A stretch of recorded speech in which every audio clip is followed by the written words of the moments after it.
नमस्कार मंडळी, सर्व काय नाही युट्यूब चॅनलमध्ये आपलं सर्वांचं पुन्हा एकदा स्वागत. तर मंडळी, आजचा आपला व्हिडिओ म्हटला तर ते आहे मिरची पिकासंदर्भात. आज छत्रपती संभाजीनगर जाधववाडा भाजीपाला मार्केटमध्ये पाहायला गेलं तर आज मिरची पीक हे 10 रुपये किलो दराने विकले गेले. म्हणजेच सगळ्यात चांगला माल असेल तर जास्तीत जास्त 15 रुपये ते 20 रुपये किलो काही शेतकऱ्यांना भाव भेटला.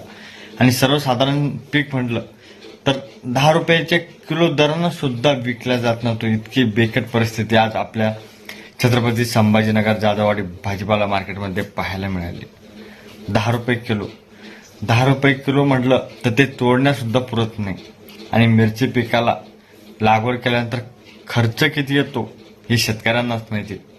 कारण इतक्या कमी दराने गेलं तर शेतकऱ्यांनी नेमकं काय करावं अशी परिस्थिती निर्माण होती. शेतात आलेलं हे पीक ना सोडून देता येत ना फेकून देता येत आणि कसं करून ते मार्केटला आणावं लागतं. आणि जर शेतकऱ्यांना असं भाव भेटला तर नेमकं शेतकऱ्यांनी करावं तरी काय.